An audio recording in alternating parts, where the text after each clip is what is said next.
आज हम 30 out of 30 series का एक सेट लगा रहे हैं, पहली क्लास है। बीच में हम बहुत सारे टॉपिक्स करेंगे, कल हम वाइगॉस्की के क्वेश्चंस करेंगे, इन बिटवीन हम अलग अलग सब्जेक्ट्स को भी उठाएंगे।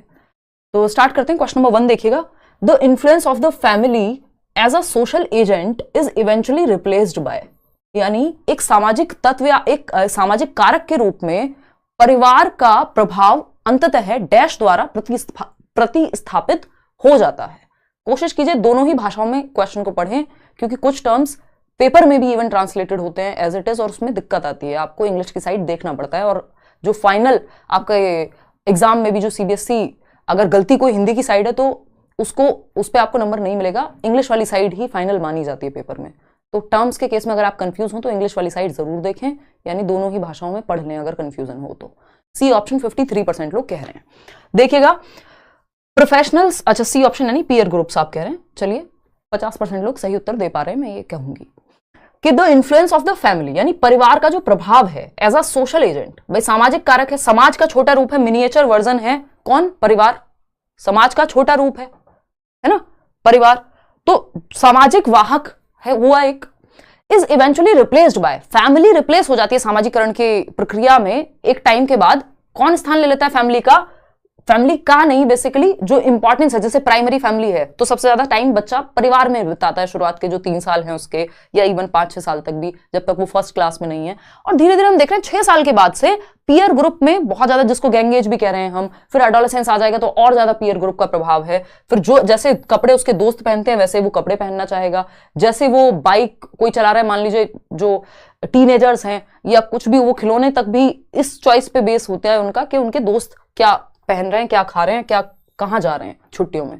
तो सहकर्मी समूह या सहपाठी समूह जो है वो रिप्लेस कर देता है परिवार का जो रोल है सामाजिकरण में। मतलब शुरुआत में हम समाज में कैसे रहते हैं ये तौर तरीके कहां से सीखते हैं? परिवार से सीखते हैं, कि कोई घर पे आए तो पानी पूछते हैं, नमस्ते करते हैं, व्हाटएवर, मम्मी पापा को नमस्ते करते हैं सुबह उठ के, या भगवान की पूजा करते हैं, या जो भी इबादत करते हैं जिसके यहाँ पे जो है। तो ये क्या हुआ? परिवार से सीख रहे हैं हम कि समाज में कैसे रहते हैं। लेकिन इवेंचुअली धीरे धीरे हम पे प्रभाव ज्यादा पड़ जाता है एक बच्चे पे एक समय के बाद, जैसे ही वो स्कूल जाना शुरू करता है अपने दोस्तों का। और एक समय तो ऐसा है जब पीक है वो चीज, एडोलेसेंस तक आते आते, तो पीयर ग्रुप से फिर हम सीखते हैं कि समाज में कैसे रहना है, क्या हमारे नियम कायदे कानून होंगे, तौर तरीके होंगे। तो ये सिंपल सा आंसर था। यहाँ पे प्रोफेशनल्स तो बहुत दूर की बात है, neighbours, none of the above, neighbours की तो आप कितनी सुनते हैं आपको भी पता होगा। तो peer group is the right answer over here. देख रहे हो क्वेश्चन को कैसे भी घुमा करके पूछा जा सकता है। आगे बढ़ेंगे, सी ऑप्शन सही था। क्वेश्चन नंबर 2 पर क्या कहता है? Question number 2, where does the agent of socialisation conduct, ये बिल्कुल वैसा ही पेपर मान लीजिए आप 30 नंबर का, जैसा आप फाइनल पेपर दे रहे हो, लेकिन अभी शुरुआत है तो समझते हुए चलेंगे, है ना। मिक्स्ड क्वेश्चंस का सेट है पूरा। क्वेश्चन नंबर 2 है, where does the agent of socialisation conduct activities, यानी एक और क्वेश्चन है सोशलाइजेशन से, 1 नंबर का क्वेश्चन आता है, कई बार 2 क्वेश्चन भी आ जाते हैं, है ना। सामाजिकरण के वाहक कहां गतिविधियों का संचालन करते हैं, यानी सोशलाइजिंग एजेंट्स जो हैं उनकी एक्टिविटीज होती कहां है, मतलब सामाजिकरण की जो प्रक्रिया है वो चल कहां रही है? समाज में चलेगी।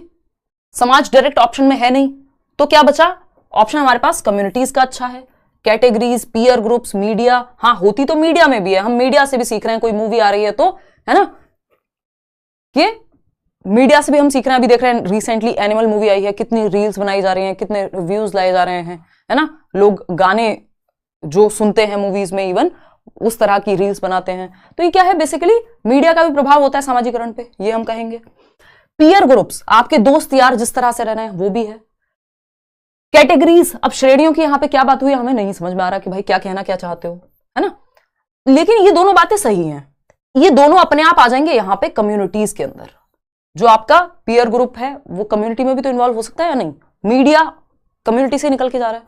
तो बेटर ऑप्शन जो है हमारे पास वो समुदाय है, कि सामाजिकरण के वाहक जो गतिविधियों का संचालन है, जो एक्टिविटीज हैं समाज की, दिवाली मना रहे हैं, होली मना रहे हैं, न्यू ईयर सेलिब्रेट करेंगे, है ना, क्रिसमस सेलिब्रेट कर रहे हैं, ईद मना रहे हैं, कुछ और गुरु पूरब मना रहे हैं, तो ये क्या कम्युनिटीज में हो रही हैं ये सारी एक्टिविटीज।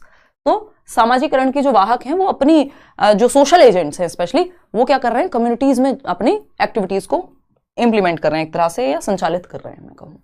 आगे बढ़ेंगे क्वेश्चन नंबर 3 पर, देखते हैं क्या कहता है क्वेश्चन नंबर 3। अगेन मैंने कहा शुरुआत के 10-12 क्वेश्चन ऐसे होंगे, बस आपको लगेगा कि वार्म अप हो रहा है, उसके बाद आपको थोड़ा दिमाग ज्यादा लगाना पड़ेगा। जैसा कि पेपर में भी होता है, सारे क्वेश्चन ना आसान होते हैं ना मुश्किल होते हैं।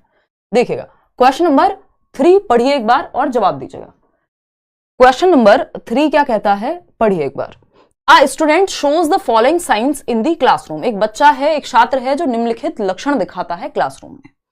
पहला ऑप्शन है एंजाइटी अराउंड रीडिंग। ये क्वेश्चन पहले पूछा जा चुका है, यानी पढ़ने को लेकर चिंता, यानी उसको पढ़ने का जब हम मौका देते हैं तो उसको चिंता होने लगती है, हाथ पैर फूलने लगते हैं, घबराने लगता है। मूवी याद कीजिए तारे जमीन पर, ईशान अवस्थी, खड़ा किया गया उसको पढ़ने के लिए, हक्का बक्का हो गया एकदम, है ना।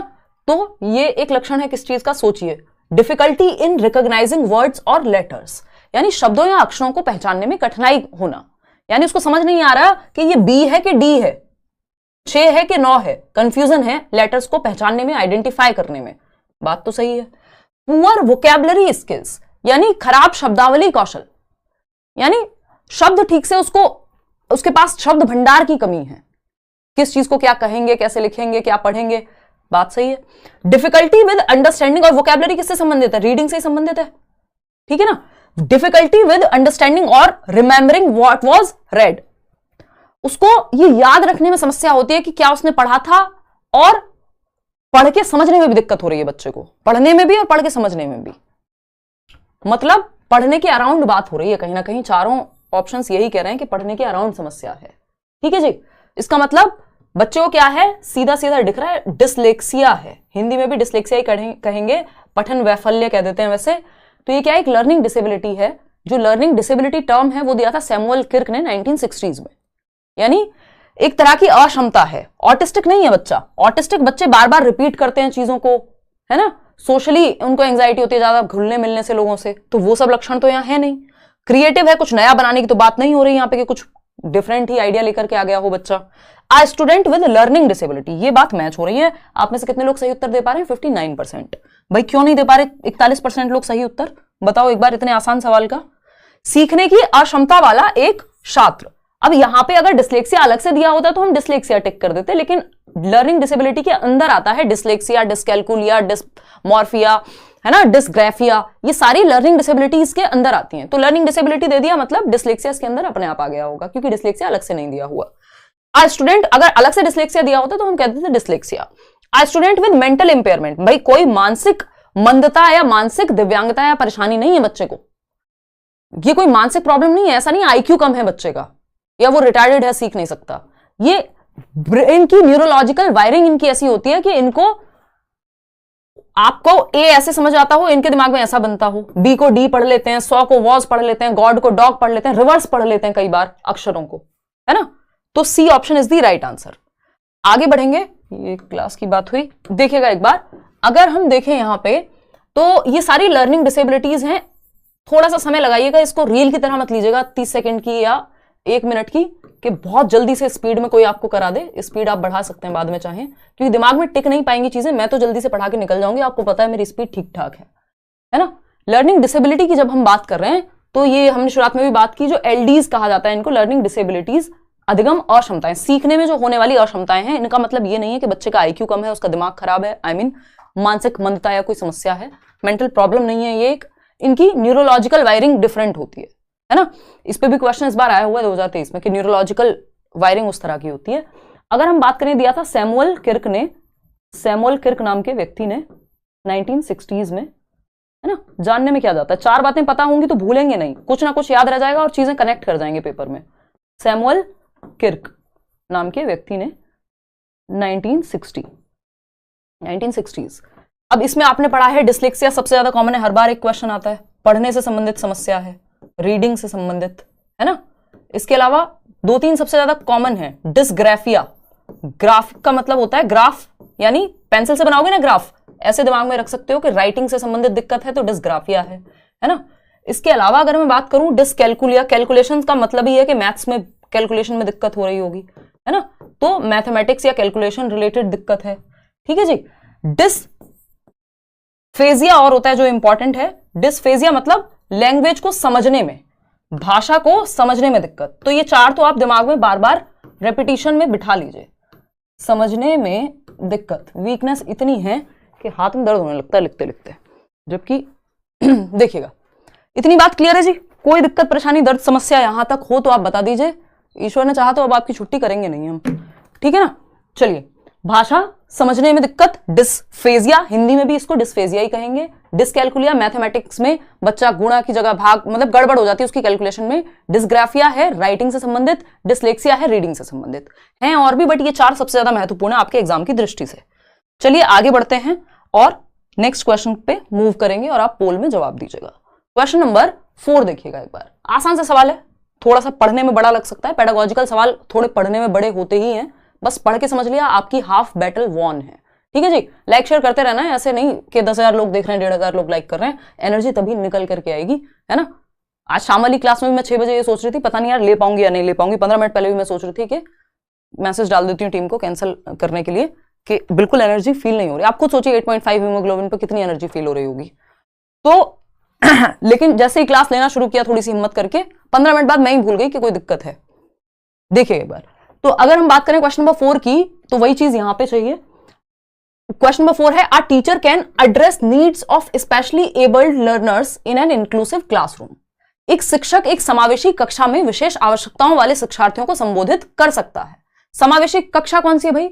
जहां हर तरह के बच्चे हैं, जहां वो बच्चा है जो गिफ्टेड भी है, यानी जिसका दिमाग बाकियों से तेज चलता है, जहां वो बच्चा है जो कुछ नया भी करना जानता है, जहां वो बच्चा है जिसको चलने में दिक्कत है, जहां वो बच्चा है जिसको सुनने में दिक्कत है, जहां वो बच्चा है जिसको कोई भी समस्या है, हर तरह का बच्चा आपका समावेशी कक्षा में होगा। इसीलिए इंक्लूसिव एजुकेशन कहते हैं, यानी एजुकेशन फॉर ऑल। तो स्पेशली एबल्ड बच्चा है, विशेष आवश्यकताओं वाला बच्चा है, उसको कैसे इंक्लूड करेंगे किसमें? इंक्लूसिव एजुकेशन में। ये बात हमें यहां पूछी है। देखिएगा, emphasising upon practice and drill and using paper pencil test. ये एकदम वाहियात तरीका है कि एक बच्चा जिसको विशेष आवश्यकता है, वो विशेष आवश्यकता देखने में दिक्कत हो सकती है, सुनने में दिक्कत हो सकती है, या फिर गिफ्टेड है तो भी उस केस में भी आपको स्पेशली उसके लिए कुछ एक्शंस लेने पड़ेंगे जो बाकी बच्चों से अलग होंगे। तो ये कह रहे हैं सिंपल पेपर पेंसिल। देखो, जहां ड्रिल दिख जाए ना, ये अपने आप में बहुत नेगेटिव है कि सिर्फ आप बार बार रट्टे लगवाने की बात कर रहे हो, है ना। प्रैक्टिस सुनने में अच्छा लगता है, बट बार बार रेपिटेशन हो रहा है सिर्फ, तो इसका मतलब ये सबकी नीड को फुलफिल नहीं कर पाएगा। Following uniform ways of instructing the students. देखिए, इंक्लूसिव एजुकेशन के कॉन्टेक्स्ट में यूनिफॉर्म वर्ड ही अपने आप में, यूनिफॉर्मिटी इतना नेगेटिव वर्ड है जिसकी हद नहीं है। यूनिफॉर्मिटी का मतलब होता है सबको समान निर्देश देना, जबकि आप सबको सेम डंडे से नहीं हाँक सकते। Don't beat everyone with the same stick, जो फ्री नोट्स दिए हुए हैं उसमें भी मैंने लिखा हुआ है, ठीक है ना। यूनिफॉर्म वेज, यूनिफॉर्म पहनने में अच्छी लगती है स्कूल में कि सब बच्चे एक जैसी यूनिफॉर्म पहन के आ रहे हैं, ताकि इस बात से फर्क ना पड़े कौन किस घर से आ रहा है, किस बैकग्राउंड से आ रहा है, किस जाति से, किस आर्थिक स्थिति से आ रहा है, सब सेम कपड़े पहनते हैं, यूनिफॉर्म है, अच्छी बात है। लेकिन यूनिफॉर्म वहीं तक सही है, पढ़ाने के तरीके में यूनिफॉर्मिटी खराब चीज है। सबको आप सेम मेथड से नहीं पढ़ा सकते, वहां डिफरेंशिएटेड इंस्ट्रक्शन होनी चाहिए, मल्टीपल वेज होने चाहिए पढ़ाने के, अलग अलग तरीके अपनाने हैं आपको। तो यूनिफॉर्म वेज का मतलब हो गया सबको एक ही तरीके से, एक ही मेथड से पढ़ा दो, जबकि आपको डिफरेंट बच्चों, क्योंकि बच्चे अलग होंगे क्लास में, उनका इंटरेस्ट अलग होगा, तरीके अलग होंगे, किसी को देख के अच्छे से समझ में आता है, किसी को सुन के अच्छे से समझ में आता है, किसी को एक्टिविटी करके अच्छे से समझ में आता है, ठीक है ना। तो ऐसा नहीं है कि हम सिर्फ यूनिफॉर्म वेज यानी एक सिंगल तरीके से, सेम तरीके से सबको पढ़ा दें, ये गलत होगा। सी ऑप्शन है, giving a lot of written homework and stressing on copying of answers from other bright students. के जो ब्राइट बच्चे हैं, जो जिनके नंबर ज्यादा आ रहे हैं, उनके आंसर्स कॉपी कर लो बस। तो रटंत विद्या चलंत नहीं, यहां पे हमको कॉपी नहीं कराना है। बच्चा जहां एक्टिव है वो ऑप्शन बेस्ट है। Developing specific learning objectives based on an analysis of each students learning strengths and weaknesses. भाई स्पेशल नीड वाला यदि बच्चा है, किसी को सुनने में दिक्कत है, बोलने में दिक्कत है, समझने में दिक्कत है, what ever the need is, जो भी स्पेशल नीड है बच्चे की, उसको आप आइडेंटिफाई करेंगे, पहचानेंगे कि उसकी नीड क्या है, उसकी स्ट्रेंथ्स कुछ ना कुछ जरूर होंगी। हर बच्चे की अपनी एक स्ट्रेंथ होती है, यूनिक है हर बच्चा। उसकी स्ट्रेंथ को पहचानेंगे, वो किस क्षेत्र में अच्छा कर सकता है। अगर सुनने में दिक्कत है तो आप उसको दूसरे तरीके से सिखाएंगे, देखने में दिक्कत है तो दूसरे तरीके से सिखाएंगे। तो हर बच्चे की अपनी स्ट्रेंथ और वीकनेस होगी, तो उस पर ध्यान देके उसके लिए स्पेसिफिक ऑब्जेक्टिव यानी विशिष्ट उद्देश्य बनाएंगे कि वो बच्चा किस तरफ अच्छा कर सकता है। ये हुआ इंक्लूसिव एजुकेशन के हर बच्चे को आपने शामिल कर लिया। D option is the right answer. कितने लोग सही दे रहे हैं? 84%। चलिए बहुत बढ़िया, आगे बढ़ते हैं क्वेश्चन नंबर 5 पर। आसान सा सवाल है, बहुत आसान सवाल है। इसी में अगर मैं 1 2 ऐड कर दूं यहां पे कि बोथ ए एंड बी सही होंगे, बी सही होगा, तो आप घबरा जाएंगे, है ना। तो अभी मैं वो नहीं कर रही हूं, लास्ट के कुछ क्वेश्चंस में किया है ऐसा भी। तो ये थोड़ा सा यहां पे आप ध्यान रखिएगा कि क्वेश्चन से घबराना नहीं है, आपका जो कॉन्सेप्ट्स हैं, बेसिक्स हैं, उनको मजबूत कर लेंगे तो किसी भी तरह से घुमा फिरा के पूछ ले पेपर में क्वेश्चन, आप सॉल्व कर पाएंगे, ठीक है। Constructivist approach suggest that dash is crucial for constructing knowledge, यानी रचनावादी दृष्टिकोण, जिसमें पियाजे और वाइगोस्की हैं या ब्रूनर भी हैं फॉर दैट मैटर, बताता है कि ज्ञान के निर्माण के लिए डैश महत्वपूर्ण है। भाई कंस्ट्रक्टिविस्ट अप्रोच आपका जो एनसीएफ है या नेशनल एजुकेशन पॉलिसी, जो नई पॉलिसी है, वो भी फोकस करती है, जितने भी नए डॉक्यूमेंट्स हैं वो सब फोकस करते हैं किस पे, कि एजुकेशन में हम कंस्ट्रक्टिविज्म पे ध्यान दें। कंस्ट्रक्टिविज्म क्या कहता है? कंस्ट्रक्टिविज्म कहता है कि हम नॉलेज को कंस्ट्रक्ट कर सकते हैं। बच्चा खाली बर्तन नहीं है, ब्लैंक स्लेट नहीं है, टेबुला रासा नहीं है, वो नॉलेज को कंस्ट्रक्ट कर सकता है, वो नन्हा वैज्ञानिक है, जैसा कि पियाजे भी कह रहे हैं। ठीक है ना? तो बच्चे को एक्टिव रखना है, कंस्ट्रक्टिविज्म ये कहता है। चाहे वो नेशनल करिकुलम फ्रेमवर्क 2005 हो, 23 हो, कोई भी हो, सब बच्चे को सक्रिय रखने पे बात करेंगे। और हम भी 90% क्वेश्चंस आपके पेडागोजी के इस बात से सॉल्व हो जाएंगे कि अगर आप 4 ऑप्शंस में से ये ढूंढ पाए कि बच्चे की भलाई किसमें है सबसे ज्यादा और बच्चा एक्टिव कहां है, इन 2 सिद्धांतों पे, या सिंपल आप बच्चे को एक्टिव जहां देख लेंगे ऑप्शन में, आपका आंसर निकल जाएगा 90% केसेस में। बस आपको पहचानना आना चाहिए। तो रचनावादी दृष्टिकोण बताता है, नाम ही है कंस्ट्रक्टिविस्ट अप्रोच, मतलब कंस्ट्रक्शन, नॉलेज का कंस्ट्रक्शन, रचना करना। तो ज्ञान का निर्माण के लिए क्या महत्वपूर्ण होगा? Prior knowledge of the learner, यानी शिक्षार्थी का पूर्व ज्ञान, जो प्रीवियस नॉलेज बच्चा लेकर के आया है वो, या फिर कंडीशनिंग होती है आदत डलवाना, 2 एकम 2, 2 दूनी 4। अब आपकी इतने दिमाग में बैठ गई है वो चीज कि कंडीशनिंग के लेवल पे चली गई है कि आपसे कोई नींद में पूछे 2 तिया कितने होते हैं तो आप बताएंगे 6, 2 3 जा 6। ठीक है ना? तो ये तो तरीका सही नहीं है, रटंत विद्या हो गई, ये तो रोट लर्निंग एक तरह से, है ना? और रटंत विद्या नहीं चाहिए हमको, एक्टिव चाहिए बच्चा, चाइल्ड सेंटर्ड एजुकेशन चाहिए, जहां बच्चा सेंटर में। पनिशमेंट हम बिल्कुल आज की डेट में अलाउ ही नहीं करते, राइट टू एजुकेशन एक्ट ने मना किया हुआ है, शिक्षा का अधिकार अधिनियम 2009 में कॉर्पोरल पनिशमेंट, बच्चे को आंख दिखाना, मुर्गा मुर्गी बनाना, डंडे से बात करना, ये सब मना ही है। रोट मेमोराइजेशन, रटना तो किसी भी केस में लागू होता ही नहीं है। तो prior knowledge of the learner, रचनावादी दृष्टिकोण कहेगा कि अगर ज्ञान का निर्माण करना है तो बच्चे के पूर्व ज्ञान पे, नींव क्या है, नींव के ऊपर ही इमारत बनाई जाती है ना। अगर आपने घर में कभी बिल्डिंग बनते हुए देखी होगी, पहले नींव भरी जाती है किसी भी बिल्डिंग की, है ना? वो नींव भरी जाएगी, उसके ऊपर आपका फिर बिल्डिंग बनेगी, दीवारें खड़ी होंगी। तो उसी तरह से बच्चे की नॉलेज की दीवारें खड़ी करने के लिए आपको पहले उसकी नींव से कनेक्ट करना पड़ेगा, यानी जो वो पहले से जानता है, जो उसका पूर्व ज्ञान है, जो वो घर से लेके आया है। क्योंकि बच्चा दुनिया में रहता है, खाली बर्तन नहीं है, स्कूल आने से पहले भी वो एक दुनिया देख रहा है, कुछ ना कुछ उसके दिमाग में होगा। तो उसकी प्रीवियस नॉलेज से, उसके पूर्व ज्ञान से जोड़ना है। आप जब लेसन प्लानिंग भी करते हैं, जो पाठ योजना बनाते हैं अपने बीएड में, डीएलएड में, बीटीसी में, वहां पे भी आप क्वेश्चंस पूछते हैं to test the previous knowledge of the learner. 3 questions पूछते हैं, 4 क्वेश्चन पूछते हैं, जो भी, कि हम प्रीवियस नॉलेज टेस्ट कर रहे हैं, पूर्व ज्ञान टेस्ट कर रहे हैं। उसके बाद आप चैप्टर पढ़ाते हैं, ताकि आपको पता चले कि आज आप बादल के बारे में या बारिश के बारे में पढ़ाने वाले हैं, तो बच्चों को कितना पता है उस चीज के बारे में, और उससे कनेक्ट करते हैं। तो जो बच्चा पहले से जानता है उसके ऊपर बिल्डिंग बनाई जाती है, नींव के ऊपर। तो प्रीवियस नॉलेज या प्रायर नॉलेज, जो पूर्व ज्ञान है, उससे कनेक्ट करके आप नॉलेज का कंस्ट्रक्शन कराते हैं फर्दर। क्वेश्चन नंबर 6 देखिएगा। देखिए, इन्हीं बातों को घुमा फिरा के पूछा जा सकता है, आपको भी आसान लगेंगी कई चीजें, है ना? उसका रीजन ये है कि जैसे ही आपसे कान इधर से ना पकड़ के नीचे से पकड़ लेगा या उल्टा पकड़ लेगा, आप घबरा जाएंगे। इसलिए बेसिक्स का स्ट्रांग होना बहुत जरूरी है। ये बातें एग्जाम हॉल में जाकर के याद आती हैं लोगों को।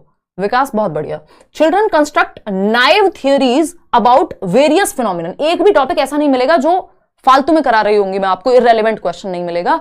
जो टॉपिक्स आते हैं, जो सिलेबस में हैं, उन्हीं के आधार पर क्वेश्चंस हैं। और ऐसा भी नहीं है कि बेवजह जिन टॉपिक से, मान लीजिए सोशलाइजेशन से 1 या 2 क्वेश्चन मुश्किल से आते हैं, तो मैं 6 क्वेश्चन आपको सोशलाइजेशन के इस 30 नंबर के सेट में करा दूं, है ना? वो अलग से एक टॉपिक में मैंने सारी प्लेलिस्ट बनाई हुई है, जहां एक एक टॉपिक के आपको पता नहीं कितने कितने क्वेश्चन मिल जाएंगे। 88% लोग ए ऑप्शन दे रहे हैं जवाब।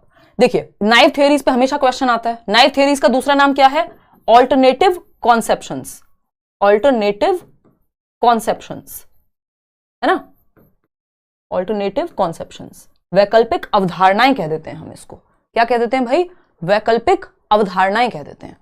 तो देखते हैं, children construct naive theories about various phenomenon, in this background a teacher should. बच्चे विभिन्न घटनाओं के बारे में सहजानुभूत सिद्धांत, या कई बार इसको अनुभवहीन सिद्धांत भी कह देते हैं, क्रिएट कर लेते हैं या गढ़ते हैं। इस पृष्ठभूमि में एक शिक्षक को क्या चाहिए?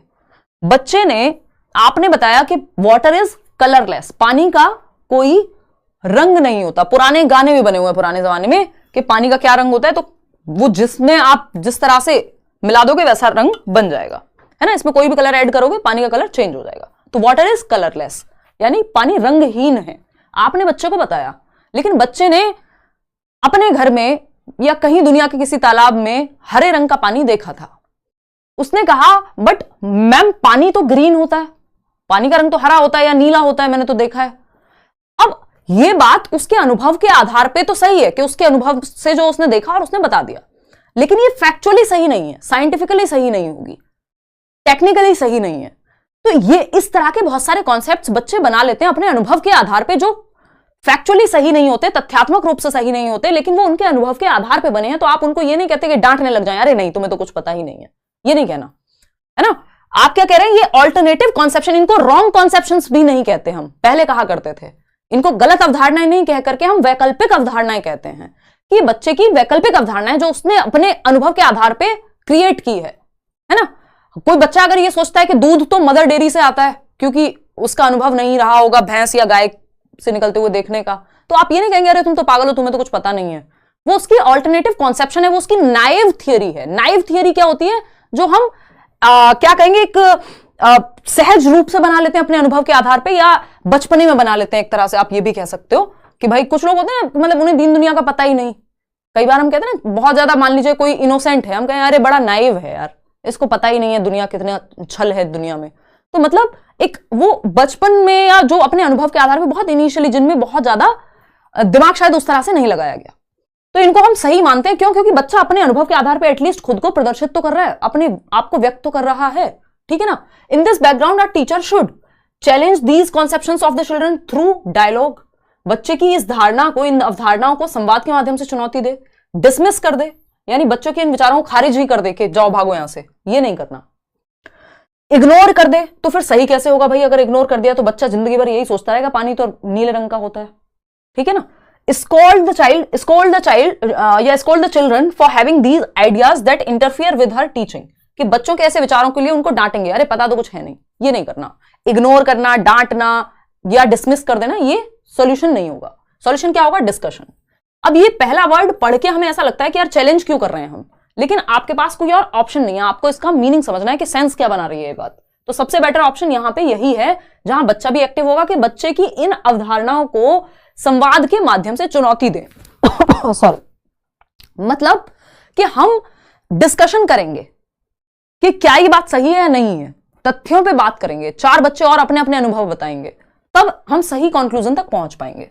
तो डायलॉग के द्वारा बच्चा एक्टिव भी है, इसमें पार्टिसिपेशन भी होगा, और क्योंकि वो कॉन्सेप्ट गड़बड़ है तो इसमें चैलेंज का मतलब है आप डिस्कशन कर रहे हैं जिससे वो सही बात तक पहुंच पाएगा। तो इसको नेगेटिवली नहीं लेना है, सेंस निकालना है पढ़ करके। क्वेश्चन नंबर 7 देखिएगा।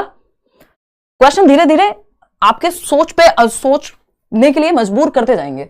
When students repeatedly engage in an activity such as design and conduct an experiment to earn a reward that is not, ये क्वेश्चन आया हुआ है, that is not directly related to that activity such as earn a star or badge, they are likely to। जब छात्र पुरस्कार अर्जित करने के लिए बार बार किसी ऐसी गतिविधि जैसे कि प्रयोग को डिजाइन करना और संचालित करना में संलग्न होते हैं जो सीधे तौर पे उस गतिविधि से संबंधित नहीं है, यानी कोई एक्टिविटी की, कहा कुछ प्रोजेक्ट बनाओ और स्टार मिलेगा, होते ना बच्चे बहुत खुश होते हैं, मैम आज तो देखो, मम्मी देखो, दीदी देखो, आज तो मुझे स्टार मिला है ना, मैम ने मुझे 3 स्टार दिए हैं मेरी राइटिंग के लिए। तो जब बच्चे बार बार कोई काम इसलिए करते हैं क्योंकि उनको स्टार मिलेगा, कोई बैज मिलेगा, उनको गुड मिलेगा, वेरी गुड मिलेगा, तो इससे होगा क्या अंत में? Develop materialistic attitude towards learning, यानी सीखने के प्रति भौतिकवादी दृष्टिकोण विकसित कर लेंगे कि तभी सीखेंगे जब कुछ मिलेगा, चाहे पापा चॉकलेट दें, चाहे मैम स्टार दें, साइकिल मिलेगी तो फर्स्ट आऊंगा या आऊंगी, ये एटीट्यूड आ जाएगा, बिल्कुल आ जाएगा, सही बात है। फिर भी पढ़ते हैं बाकी के 3 option. Enjoy learning for the sake of understanding, यानी समझने के लिए सीखने का आनंद लेंगे। तो जिसको समझने के लिए सीखने का आनंद आ रहा है उसको फर्क नहीं पड़ता कुछ मिलेगा कि नहीं मिलेगा, है ना, ऐसा नहीं है। Persist in doing the activity even without the reward, ऐसा नहीं है अगर आपको रिवॉर्ड के लिए काम करने की आदत पड़ गई है तो आप बिना रिवॉर्ड के काम करने का मन ही नहीं करेगा, है ना। चलिए चलिए डी ऑप्शन है set mastery goals for themselves rather than work to please others, यानी मास्टरी गोल अपने लिए बनाना कि भाई मुझे महारत या निपुणता हासिल करनी है, ना कि मुझे किसी से कुछ चाहिए। ये ऐसा नहीं होगा, ऐसा तब होगा जब आपने सीखने के एंजॉयमेंट को बच्चे के अंदर जगाया होता कि सीखने का अपना मजा है, वो आपने नहीं किया। यहां पे आप रिवॉर्ड देके ये चाह रहे हैं कि वो अंडरस्टैंडिंग के लिए सीखे। जब बार बार रिवॉर्ड पे हम फोकस करते हैं तो मटेरियलिस्टिक एटीट्यूड बच्चे का बन जाता है। तो A option is the right answer. और एक टाइम ऐसा भी आ सकता है जब वो चॉकलेट के लिए काम भी ना करे, बोर हो जाए उस चॉकलेट से भी, अब उसको कुछ बड़ा चाहिए होगा। क्वेश्चन नंबर 8 देखिए, तो हमें बच्चे में एंजॉयमेंट, जॉय क्रिएट करना है लर्निंग को लेकर के, कि उसको सीखने में मजा आए, फिर उसको कुछ मिले ना मिले वो सीखेगा जरूर, है ना। The concept of childhood is, यानी बाल्यावस्था की जो अवधारणा है, बचपन की जो अवधारणा है, ये कुछ क्वेश्चन इसमें मैं जरूर ऐसे डालूंगी जो महत्वपूर्ण है प्रीवियस ईयर के, और ज्यादातर क्वेश्चन हम नए रखेंगे। ये क्वेश्चन आया है और इस क्वेश्चन में बहुत लोग गलती करते हैं, हर बार गलती करते हैं, हर बार मैं ये डिस्कस करती हूं। और देखिएगा, तो अगर हम बात करें, the concept of childhood is, बचपन की अवधारणा, universally the same across different cultural context, यानी विभिन्न सांस्कृतिक संदर्भों में सार्वभौमिक रूप से समान है। अब देखो 60% लोगों ने गलत जवाब इसका दे दिया, फटाक से ए ऑप्शन कह दिया कि हाँ जी चाइल्डहुड मतलब यूनिवर्सली सेम है अक्रॉस डिफरेंट कल्चरल कॉन्टेक्स्ट, यानी किसी भी कल्चर में सेम होता है चाइल्डहुड। चलो देखिए, यहां पे एक तो हमसे चाइल्डहुड स्टेज के बारे में नहीं पूछा कि 2 से 12 साल की बात हो रही है, यहां पे कॉन्सेप्ट ऑफ चाइल्डहुड की बात हुई है, बचपन के संप्रत्य के बारे में बात हुई है, स्टेज ऑफ चाइल्डहुड के बारे में बात नहीं हुई है ना। स्टेज तो हमने यूनिफॉर्म ही बनाई हुई है दुनिया के हर कॉन्टेक्स्ट में, कि चाहे अफगानिस्तान का बच्चा हो, श्रीलंका का बच्चा हो, है ना, साउथ अफ्रीका का बच्चा हो, अमेरिका का बच्चा हो, हिंदुस्तान का बच्चा हो, कहीं का बच्चा हो, चाइल्डहुड क्या है 2 से 12 साल होता है, जिसमें अर्ली चाइल्डहुड है 2 से 6 वर्ष, 6 से 12 है लेटर चाइल्डहुड, एडोलेसेंस 12 से 18 होता है, WHO के अकॉर्डिंग 10 से 19 होता है, ये सब हम जानते हैं। लेकिन यहां पे स्टेज नहीं पूछा, स्टेजेस तो यूनिवर्सल हैं, चाइल्डहुड कह लीजिए या जो भी डेवलपमेंट की स्टेज है वो यूनिवर्सल है पूरी दुनिया में, लेकिन यहां पे कॉन्सेप्ट की बात हो रही है बचपन के, वो यहां गड़बड़ हो गई। फिर ऑप्शन देखते हैं second, a social construction according to contemporary socio constructivist theorist, यानी समकालीन सामाजिक रचनावादी सिद्धांतकारों के अनुसार एक सामाजिक उत्पाद है, यानी जो सोशियो कंस्ट्रक्टिविस्ट लोग हैं, जिनमें से एक को हम बहुत अच्छे से जानते हैं, वाइगॉस्की, है ना, जो ये कहते हैं कि सामाजिक सांस्कृतिक सिद्धांतकारों के अनुसार एक सामाजिक अवधारणा है। आपका, मेरे और आपके घर के बच्चों का बचपन की जो कॉन्सेप्ट है बचपन का, चाइल्डहुड का, वो 12 साल की उम्र में भी ये एक्सपेक्ट करते हैं कि मम्मी दूध दे दो, और जो बच्चा रोड पे बलून या गुब्बारे बेच रहा है, क्या उसका बचपन सेम है? एज तो उसकी भी सेम है, वो भी 2 से 12 में आता है, आपका बच्चा भी 2 से 12 में आता है। आपके घर का बच्चा 2 से 12 में ग्लास उठा के यहां से वहां रखने को तैयार नहीं है, और वो बच्चा बसेस में बिना चप्पल के चढ़ करके यहां से वहां पहुंच जाएगा, अपना खाना उसको कहां से क्या लेना है, किन लोगों से बच के रहना है, वो सब सीख गया। तो एज तो बचपन नहीं कहला रही, यहां पे बचपन का संप्रत्य सामाजिक हो गया, सोशल कंस्ट्रक्ट हो गया। मजेदार बात है ना। तो सोशियो कंस्ट्रक्टिविस्ट लोग ये कहते हैं कि जिस समाज और संस्कृति में हम हैं, उस आधार पे बचपन का संप्रत्य तय होगा, स्टेज पे नहीं, एज पे नहीं, ठीक है ना। तो समकालीन सामाजिक, जो आज के समय के सामाजिक रचनावादी हैं, यानी वाइगॉस्की की अगर हम बात करें, या जो भी सोशियो कंस्ट्रक्टिविस्ट, जो ये मानते हैं कि समाज और संस्कृति के द्वारा ज्ञान का निर्माण होता है, उनके अकॉर्डिंग एक सोशल कंस्ट्रक्शन है, सामाजिक अवधारणा है जो समाज ने बनाई है कि बचपन ये है और जवानी ये है और फलाना ये है, ठीक। That children are born evil and have to be civilised, ऐसा कोई नहीं कह रहा है यहाँ पे, ये पुरानी बातें थी कि बच्चे बुरे पैदा होते हैं, उनको ठीक करना होता है। That children begin with nothing at all and their characteristics are shaped entirely by environment, ये बिहेवियरिस्टिक बात है, व्यवहारवादी तत्व है। टेबुला रासा, जैसे कि जॉन लॉक ने कहा था कि बच्चा क्या है, खाली बर्तन है, खाली तख्ती है, उसमें भरना है ज्ञान, जबकि ऐसा नहीं है, बच्चे ज्ञान के एक्टिव कंस्ट्रक्टर हैं, सक्रिय निर्माता हैं, ठीक है ना। Universally the same across different cultural context, culture का फर्क पड़ता है बचपन पे भी, और यहां पे स्टेज की बात नहीं हो रही, स्टेज सेम है यूनिवर्सली, कॉन्सेप्ट डिफरेंट है। तो B option is the right answer. आगे बढ़ेंगे क्वेश्चन नंबर 9 पर, और इसमें कई लोगों को ये लग सकता है अरे सीटेट ने गलत जवाब दे दिया होगा। जब आप पढ़ेंगे सोशियो कंस्ट्रक्टिविस्ट थॉट के बारे में, तो आप ये जानेंगे कि ये बात बिल्कुल सही है, ठीक है ना। क्वेश्चन नंबर 9 देखिए, अब क्वेश्चन धीरे धीरे बनते जाएंगे अच्छे। The relationship between cognition and emotions is, अनुभूति और भावनाओं के बीच संबंध, या अनुभूति नहीं कहेंगे, इसको संज्ञान कहेंगे, ट्रांसलेशन की गड़बड़ है, संज्ञान और संवेग के बीच अंतर, भावनाएं भी लिख सकते हैं बट ज्यादा टेक्निकल भाषा इसकी, संज्ञान एवं संवेग के बीच संबंध है। क्या है भाई ये रिश्ता, क्या कहलाता है, बताओ फटाफट से। कॉग्निशन एंड इमोशन, एक क्वेश्चन हर बार आता ही है ना, सिलेबस में है, हर बार आता है, और सीटेट का सिलेबस का ऐसा कोई हिस्सा नहीं है जहां से क्वेश्चन ना आता हो, ठीक है जी। हिंदी क्लास भी कराएंगे भाई, डोंट वरी। फटाफट से बताओ, डी ऑप्शन कह रहे हैं 55% लोग बताते हैं। ये मुझे ही दिख रहा है 1.5 के लाइक, 1,500 लोगों ने लाइक किया, 11,000 लोग देख रहे हैं, या तो ये कोई ग्लिच है, ग्लिच है नहीं, 6,500 लोगों ने भी लाइक किया। चलिए बहुत बहुत बढ़िया। देखिए एनर्जी बनी रहनी चाहिए, ऐसा नहीं है कि अब समय ज्यादा है नहीं तो मस्त पढ़ाई करेंगे, अभी भी आप शुरू कर रहे हैं तो अच्छे से पेपर कर सकते हैं क्लियर, कॉन्सेप्ट्स क्लियर करने हैं। कॉग्निशन एंड इमोशन, कितने लोग क्या कह रहे हैं? डी ऑप्शन 63% लोग। बाई डायरेक्शनल है, ठीक तो है, बढ़िया है। मैं तो डर गई थी, मैंने गलत जवाब दे दिया। चलो ठीक है, मेरे को लगा इतने आसान क्वेश्चन का गलत जवाब कैसे दे सकते हो। इंडिपेंडेंट ऑफ ईच अदर, एक व्यक्ति है ज़ेज़ोंग, जब तक उनका नाम ना लिखा हो तब तक आप ये नहीं मानेंगे कि एक दूसरे से स्वतंत्र होते हैं। ज़ेज़ोंग कहते हैं, ये 2018 में आया हुआ था कि ज़ेज़ोंग के अनुसार कॉग्निशन और इमोशन के बीच क्या रिश्ता है, तो स्वतंत्र हैं। कॉग्निशन यानी दिमाग, जो भी सोचना समझना, थिंकिंग, रीजनिंग, प्रॉब्लम सॉल्विंग, जितने भी काम दिमाग से होते हैं उसको कॉग्निशन की श्रेणी में रखेंगे हम यहाँ। दिमाग और दिल, इमोशंस जिसको हम कह रहे हैं, वो स्वतंत्र हैं ज़ेज़ोंग के अनुसार। बाकी सब के अनुसार ज्यादातर लोग ये मानेंगे, और ऐसा है भी इन जनरल भी, कि कॉग्निशन एंड इमोशन यानी आपका दिमाग और आपके इमोशंस जो हैं एक दूसरे को प्रभावित करते हैं। अगर आप अच्छा महसूस कर रहे हैं, आप अच्छे से, आपका दिमाग भी काम करता है, आप अच्छे से काम भी करते हैं। अगर आपका दिमाग अच्छे से काम कर रहा है, आप अच्छा महसूस भी करते हैं। दोनों चीजें एक दूसरे को प्रभावित करती हैं, है ना। अगर आप बहुत ज्यादा दुखी फेज में हैं, बहुत दुख है, आपके जीवन में कोई घटना घट गई है ना, ईश्वर न करे बट किसी क्लोज्ड वन की मृत्यु हो गई है, कोरोना में हमने देखा आसपास, तो क्या आपका थिंकिंग प्रोसेस बहुत अच्छे से काम करता है? थिंकिंग किसका पार्ट है? कॉग्निशन का, संज्ञान का, दिमाग का। वो थिंकिंग भी आपकी अच्छे से काम नहीं करती यदि इमोशंस हिले हुए हो तो, ठीक है ना। तो एक दूसरे को प्रभावित करते हैं। तो यूनिडायरेक्शनल का होता है सिंगल डायरेक्शन, कि इमोशंस ही इन्फ्लुएंस करते हैं कॉग्निशन को, उल्टा नहीं है कि भावनाएं अनुभूति को या संज्ञान को प्रभावित करती हैं बट संज्ञान नहीं प्रभावित करता, ऐसा नहीं है। दोनों करते हैं एक दूसरे को। अगेन ऐसा नहीं है कि कॉग्निशन करता हो इमोशन को, दोनों करते हैं। तो ये बाई डायरेक्शनल है, द्विदिशात्मक है, दोनों के बीच एक गतिशील परस्पर क्रिया है, a dynamic interplay between both emotions, cognition को, कॉग्निशन इमोशन को, ठीक है। दिल दिमाग को, दिमाग दिल को, आसान भाषा में ऐसे समझ सकते हैं। आगे बढ़ते हैं, क्वेश्चन नंबर 10। ये क्वेश्चन भी बहुत आता है, घुमा फिरा के इन्हीं शब्दों में। क्वेश्चन नंबर 10 पढ़िए और फटाफट से जवाब दीजिए। Which of the following factors affect learning, यानी कि निम्नलिखित में से कौन सा कारक सीखने को प्रभावित करता है। सीखने को प्रभावित करने वाले कारकों को हम दो भागों में विभाजित करते हैं, जैसे जैसे हम बैच में पढ़ रहे होंगे तो मैं आपको बताऊंगी। पर्सनल फैक्टर्स होते हैं एक तो, और दूसरे होते हैं एनवायरमेंटल फैक्टर्स।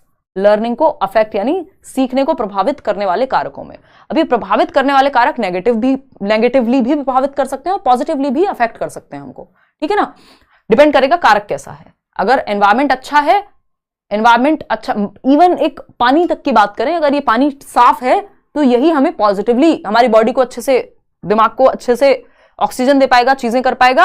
और यही पानी अगर खराब है तो ये हमें नेगेटिवली भी अफेक्ट कर देगा, 4 बीमारियां हो जाएंगी। इसी तरह से हर एक फैक्टर का यही हाल है कि वो पॉजिटिवली नेगेटिवली दोनों से कर सकता है, डिपेंड करेगा आपको कैसा मिला है वो फैक्टर। तो यहां पे पर्सनल फैक्टर्स वो होते हैं जो बच्चे से जुड़े होते हैं, और एनवायरमेंटल फैक्टर्स जो एनवायरमेंट का रोल जिनमें ज्यादा रहता है। जैसे इंटरेस्ट, बच्चे का जो इंटरेस्ट है, इंटरेस्ट ऑफ द स्टूडेंट, छात्र का हित क्या है, ये पर्सनल फैक्टर, व्यक्तिगत कारक में आएगा। 2 प्रकार के फैक्टर हैं, पर्सनल और एनवायरमेंटल। तो ये व्यक्तिगत कारक है, लेकिन ये इंपैक्ट करेगा। भाई बच्चे का इंटरेस्ट है किसी चीज को सीखने में या नहीं, ये इंपैक्ट करेगा कि वो, अगर आपका इंटरेस्ट ही नहीं होता, आपको कितनी भी कोशिश कर लूं मैं नहीं सिखा सकती, है ना, या कोई भी नहीं सिखा सकता, है ना। वो कहा जाता है ना, हिंदी में कहावत है, भैंस के आगे कितनी भी बीन बजाओ कोई फर्क नहीं पड़ेगा। मतलब इंटरेस्ट नहीं है या वो उस चीज में, मतलब वो अलग ही कहानी है, लेकिन बस समझने में, आपको समझ में आ गया होगा। Emotional health of the student, बच्चे की इमोशनल हेल्थ, ये भी बच्चे से जुड़ा हुआ कारक है। तो अगर आपकी हेल्थ ठीक नहीं है तो क्या आप सीख पाएंगे? दिक्कत होगी आपको, है ना। अगर बहुत जिद है तो सीख लेंगे, लेकिन दिक्कत तो होगी, तो ये भी प्रभावित करेगी। अच्छी हेल्थ है तो अच्छे से सीखेगा बच्चा, इंटरेस्ट अच्छा है तो अच्छे से सीखेगा, कम है तो कम सीखेगा। पेडागोजिकल स्ट्रेटेजीज, ये एनवायरमेंटल कारक है।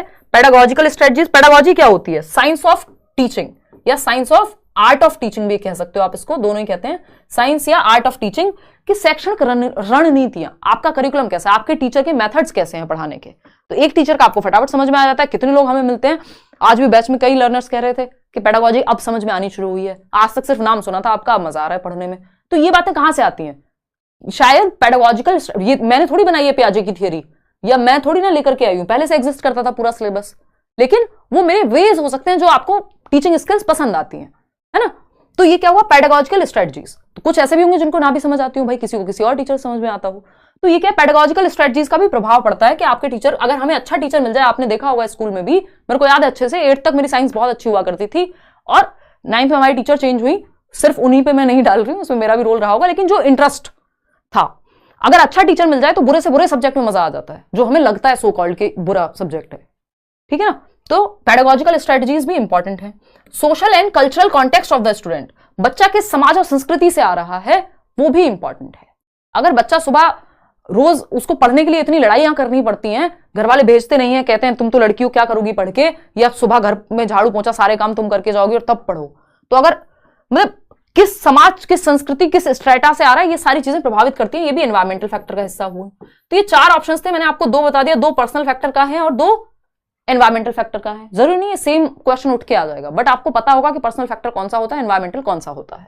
तो ये चारों बातें सही है, डी ऑप्शन, और आप में से 86% लोग सही जवाब दे रहे हैं। चारों ही चीजें बच्चे के लर्निंग को, उसके सीखने को प्रभावित करेंगे, चाहे वो नेगेटिवली करें चाहे पॉजिटिवली करें। अच्छे फैक्टर होंगे तो अच्छे से करेंगे, नेगेटिव होंगे तो नेगेटिवली करेंगे। अच्छी टीचिंग स्ट्रेटजीज या पेडागोजिकल स्ट्रेटजीज होंगी तो बच्चा अच्छा सीखेगा, खराब होंगी तो खराब सीखेगा, दोनों तरह से प्रभावित कर सकते हैं। क्वेश्चन नंबर 11 देखिएगा, dash are an important aspect of the process of meaningful construction of knowledge.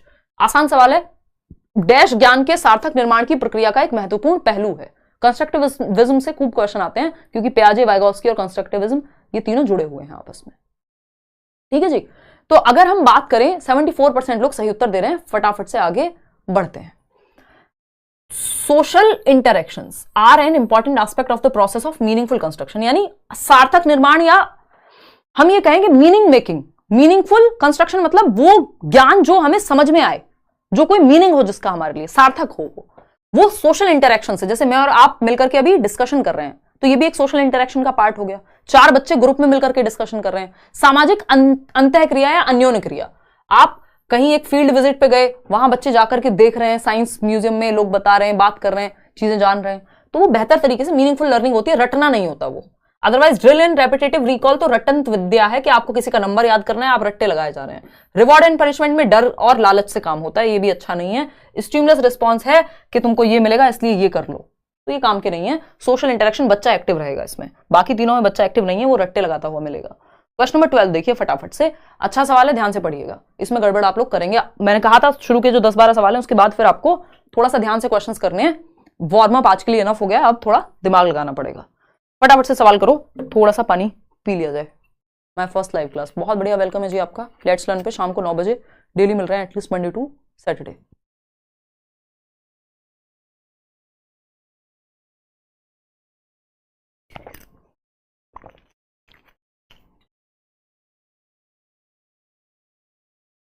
निशा हमारे साथ हैं, तरह तरह की मुंह बना रही हैं। देखिए पानी मत गिरा था ना, देखो।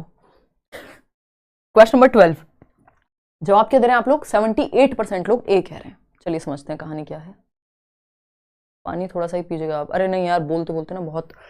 देखिएगा, identify the best example of learning at the age of 10 to 12 years. 10 से 12 वर्ष की आयु में सीखने का सर्वोत्तम उदाहरण पहचानना है ना। बेस्ट एग्जाम्पल ऑफ लर्निंग, पहला ऑप्शन है child will have the longest attention span, यानी बच्चे की ध्यान अवधि सबसे लंबी होगी, यानी ज्यादा देर तक ध्यान लगा पाएगा। चलो ठीक है। Child is cooperative with others, 10 से 12 साल पता है आपको गैंगेज कैसे कहते हैं इसे। 6 से 12 वर्ष की अवस्था, जहां बच्चा ग्रुप में रहना ज्यादा पसंद करेगा, हाँ कोऑपरेटिव होगा, सहयोग करेगा, एक दूसरे का ग्रुप में रहेगा। चलो अटेंशन की अवधि ज्यादा होगी कि कम होगी, इस पर क्वेश्चन मार्क लगा देते हैं, अभी समझेंगे क्या कहानी है, ठीक है ना। आगे बढ़ेंगे, क्लमजी मोटर स्किल्स, यानी खराब गत्यात्मक कौशल, चलने फिरने दौड़ने भागने में दिक्कत होती है, जबकि इस स्टेज में तो उल्टा बच्चा स्पोर्ट्स में एनरोल होना शुरू करता है, उसको पसंद होता है खेलना कूदना दौड़ना भागना, मोटर स्किल्स तो उसकी अच्छी होती हैं। तो ये तो गलत हो गया भाई, 10 से 12 साल की उम्र में बच्चा दौड़ना भागना कूदना सारी चीजें करेगा। नॉट इंटरेस्टेड, यही तो वो एज है जहां पे आप जितने भी आप ओलंपिक्स में या स्पोर्ट्स पर्सन देखेंगे कम एज से शुरू करते हैं, और ये इंपॉर्टेंट एज है 6, 7, 8 के बाद से। Not interested in learning a second language, ऐसा किसने कह दिया कि दूसरी भाषा सीखने में इंटरेस्टेड नहीं होगा। इवन हम देख रहे हैं चाइल्डहुड तक तो अच्छा रहता है कि एडोलेसेंस में जाकर के थोड़ी बहुत डिफिकल्टी हो सकती है दूसरी भाषा को सीखने में, तो ये बात भी गलत है। तो सिर्फ फर्स्ट और सेकंड हमारे पास सही ऑप्शन है, और ऐसा कोई भी ऑप्शन नहीं है जहां पे सिर्फ हम सेकंड को चूज कर पाए, है ना। तो हम सिंपली यहां पे आंसर क्या हो जाएगा, first and second, A option, जो कि आप लोग दे भी पा रहे हैं, ठीक है जी। तो अगर हम बात करें यहां पे child will have the longest attention span, भाई सहयोग वाली बात तो आपको समझ में आ गई होगी कि गैंग एज है, जिसको हम समूह अवस्था कहते हैं, यहां पे लॉन्गेस्ट अटेंशन स्पैन का क्या खेल है कि बच्चे की ध्यान अवधि सबसे लंबी होगी। इसका मतलब यहां पे ये है कि आज तक की एज में 10-12 साल से पहले जितनी भी रही होगी उस एज में 10-12 साल में पीक होगी। बाकी अगर 10 साल से पहले देखें तो इससे कम रही होगी जितनी 10-12 साल की उम्र में है। ऐसा नहीं है कि इसके बाद नहीं बढ़ेगी, लॉन्गेस्ट अटेंशन स्पैन खत्म हो जाएगा, धीरे धीरे बढ़ के अभी इस टाइम पे 20 से 25 मिनट होता है आई थिंक, और बाद में जाकर के वो 35 से 42-48 मिनट तक भी जाता है। आप देखते हैं पीरियड्स जो है बड़ी क्लासेस के वो 40-40 मिनट के होते हैं। तो ऐसा नहीं है कि अब खत्म हो जाएगी बढ़नी जो अटेंशन स्पैन है, ध्यान लगाने की अवधि है, बट एक 6 साल के बच्चे से तो ज्यादा ही होगी ना अटेंशन स्पैन एक 10 साल के बच्चे की, तो उस सेंस में ये बात कही गई है। तो इसलिए ए ऑप्शन सही है, पहली और दूसरी दोनों बातें सही है, थर्ड और फोर्थ गलत है। एक और क्वेश्चन आपके सामने, फटाफट से जवाब दीजिएगा, आसान सवाल है तो। Eight which stage of development an individual faces the problem of vocational adjustment, या फिर मैं यहां लिख दूं वोकेशनल एंजाइटी। मतलब क्या हुआ, विकास के किस चरण में व्यक्ति को व्यावसायिक समायोजन की समस्या का सामना करना पड़ता है या व्यावसायिक दुश्चिंता सताती है, बताइएगा। पहला ऑप्शन है ओल्ड एज। ओल्ड एज में तो व्यवसाय करो ना करो, अब जीवन में बचा ही क्या है, अब तो आराम करना है। रिटायरमेंट के समय में कौन व्यवसाय की चिंता करेगा भाई कि क्या काम करूं, कौन से करियर में जाऊं, है ना। अब तो जीवन में ही जाने की ज्यादा संभावना बची नहीं है और करियर की बात करेंगे हम। हालांकि आज के समय में चीजें बदल रही हैं, लोग कभी भी कुछ भी करते हैं, बट जनरली वोकेशनल एडजस्टमेंट मतलब हमें किस तरफ जाना है ये आप ओल्ड एज में थोड़ी सोचते हैं। अब ये मत कह देना हर एज में कभी भी सोच सकते हैं, फिलोसॉफिकल नहीं होना है, डेवलपमेंट के कॉन्टेक्स्ट में समझना है। एडोलेसेंस की अगर हम बात कर रहे हैं यानी 12 से 18 वर्ष, ये आपके 60 साल प्लस की बात हो रही है ओल्ड एज, ठीक। चाइल्डहुड 2 से 12 वर्ष, कौन सा 2 से 12 वर्ष का बच्चा पहले वोकेशन की सोचेगा भाई, है मतलब सोचना नहीं चाहिए कायदे में, स्कूल में एक्टिविटीज में इन सब में ज्यादा इन्वॉल्व रहेगा। वोकेशन मेन मुद्दा नहीं रहता कि क्या करोगे अब आगे। करियर काउंसलिंग भी आप देखते हैं 11th-12th में जो है जनरली देखने को मिलती है ज्यादातर। तो किशोरावस्था एक ऐसी स्टेज है जो जहां पे वोकेशनल एंजाइटी या वोकेशनल एडजस्टमेंट का क्वेश्चन आता है कि आपको जीवन में किस तरफ जाना है, साइंस लेनी है, ये सब भी खैर इस बार से तो नेशनल एजुकेशन पॉलिसीज को खत्म कर रही है, बट आपको जीवन में करना क्या है, डॉक्टर बनना है, फलाना बनना है, ठिकाना बनना है, जो भी करना है, वोकेशन में काम क्या करना है, व्यवसाय किस तरफ जाएंगे आप, ये एडजस्टमेंट एडोलेसेंस में सबसे ज्यादा इस चीज को इंडिविजुअल फेस करता है। इन्फेंसी तो जन्म से 2 वर्ष की अवस्था है, कहां बच्चों को पैदा होते इसमें डाल दिया, तो B option is the right answer, जो कि 79% लोग सही दे भी रहे हैं। क्वेश्चन नंबर 14 देखिएगा, अच्छा क्वेश्चन है, पढ़ के देखिए। The concentration and creativity is related to which type of development, यानी एकाग्रता एवं रचनात्मकता का संबंध किस प्रकार के विकास से है। ये मैंने बैच में भी कराया था, अभी कल हम पढ़ रहे थे जब डेवलपमेंट के प्रकार। फटाफट से बताओ, एकाग्रता एवं रचनात्मकता का संबंध किस प्रकार के विकास से है। कॉन्सेंट्रेशन यानी ध्यान देना, जब आप पढ़ के ये ध्यान देकर के समझने की कोशिश कर रहे हैं तो आप कॉन्सेंट्रेशन पावर का इस्तेमाल कर रहे हैं, ठीक है। एंड क्रिएटिविटी, कुछ नया कुछ डिफरेंट करना, जैसे मैं कोई भी टेढ़ा मेढ़ा एग्जांपल दे देती हूं तो वो मेरी क्रिएटिविटी हुई, है ना। कुछ नया क्रिएट करना क्रिएटिविटी है। तो क्रिएटिविटी और कॉन्सेंट्रेशन किससे संबंधित है, किस प्रकार के विकास से। विकास के 3 मुख्य प्रकार हैं जिसको हम 4 कह देते हैं, PCSE, physical, cognitive, social, emotional. NCERT में सोशल इमोशनल एक साथ आते हैं, इसलिए अगर कोई पूछे कितने प्रकार हैं हम कहेंगे 3, लेकिन नाम जो है वो 4 आपको याद रहने चाहिए, फिजिकल, कॉग्निटिव, सोशल और इमोशनल। डिपेंड करता है ऑप्शन कैसा दिया है, 4 भी लगा सकते हो। तो ये जो किस प्रकार के अंदर आएगा, ये PCSE में से किस प्रकार के अंदर आएगा, सी ऑप्शन। 69% लोग दे पा रहे हैं जवाब। 31% लोग इतने आसान सवाल में भी गड़बड़ कर जा रहे हैं। भाई कॉन्सेंट्रेशन कहां, हाथों से करोगे कॉन्सेंट्रेशन, दिमाग से। क्रिएटिविटी, कुछ नया कहां से क्रिएट करोगे, हाथों से भी तब करोगे जब दिमाग में आइडिया आया होगा, दिमाग की बत्ती जलेगी। तो क्रिएटिविटी दिमाग से जुड़ी हुई है, कॉन्सेंट्रेशन दिमाग से जुड़ा हुआ है, और दिमाग का विकास किससे जुड़ा हुआ है, कॉग्निटिव डेवलपमेंट कहते हैं उसको। सिंपल सी बात है, बौद्धिक विकास यानी इंटेलेक्चुअल डेवलपमेंट, इसको आप कॉग्निटिव कह लीजिए या फिर आप इसको इंटेलेक्चुअल डेवलपमेंट कह लीजिए, चाहे आप इसको डेवलपमेंट ऑफ मेंटल स्किल्स या मेंटल डेवलपमेंट कह लीजिए, चाहे आप इसको इंटेलेक्ट डेवलपमेंट ऑफ इंटेलिजेंस कह लीजिए। कितने सारे नाम बता दिए मैंने आपको, कल भी डिस्कस किया था ना। तो ये क्या है, बौद्धिक विकास की जब हम बात कर रहे हैं तो बौद्धिक विकास से संबंधित है या कॉग्निटिव डेवलपमेंट से, संज्ञानात्मक विकास से संबंधित है, जिसकी बात पियाजे और वाइगोस्की करते हैं। कॉन्सेंट्रेशन हुआ। इवन एक क्वेश्चन और पूछा जाता है कि कॉन्सेप्चुअल डेवलपमेंट किस प्रकार से संबंधित है। कॉन्सेप्चुअल यानी कॉन्सेप्ट्स कहां बनते हैं, संप्रत्यय के। आपसे अगर ये कहा जाए कि पानी के बारे में बताइए, तो ये भी तो एक कॉन्सेप्ट होगा ना आपके दिमाग में। दिमाग में होगा, हाथों में होगा, दिमाग में होगा। तो कॉन्सेप्ट्स भी कॉग्निटिव डेवलपमेंट में या मेंटल डेवलपमेंट में बनते हैं। ये क्वेश्चन भी आया हुआ है, ये क्वेश्चन भी आया हुआ है, और हर बार कॉग्निटिव डेवलपमेंट पे क्वेश्चन आते ही हैं। तो कॉन्सेप्ट्स कहां बनते हैं, दिमाग में।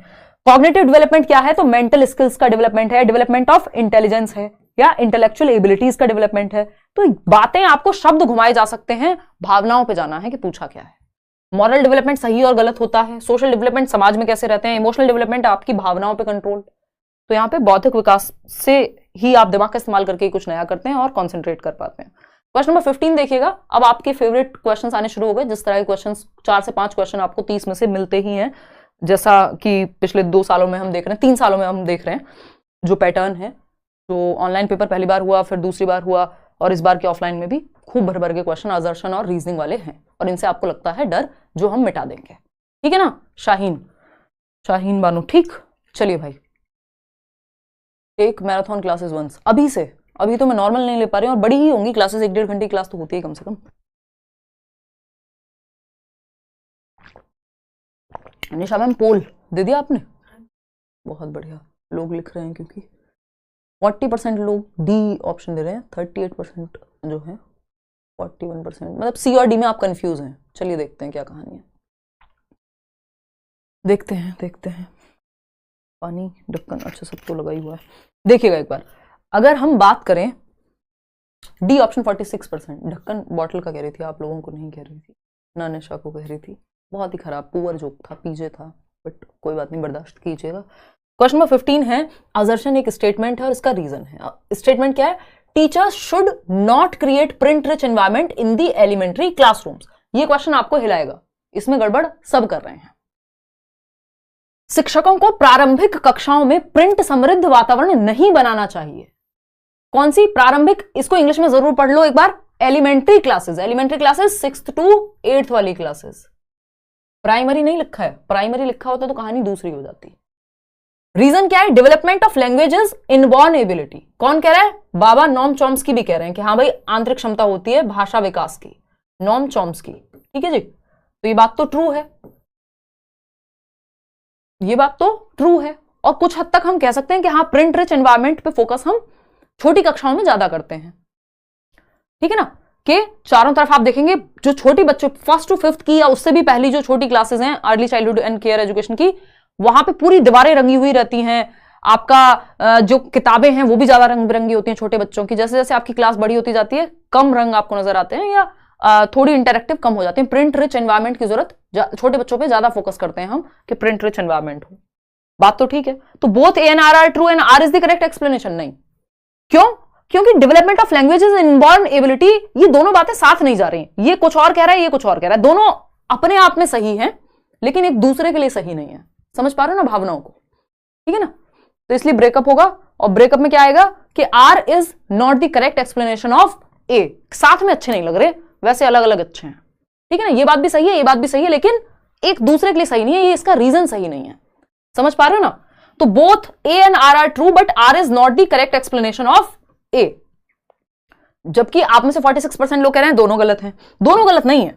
ए is true but R is false, ऐसा भी नहीं है। दोनों सही है अपनी अपनी जगह, लेकिन ए और आर दोनों सत्य हैं, लेकिन आर ए का सही स्पष्टीकरण नहीं है। ये ट्रांसलेशन की एक मिस्टेक है।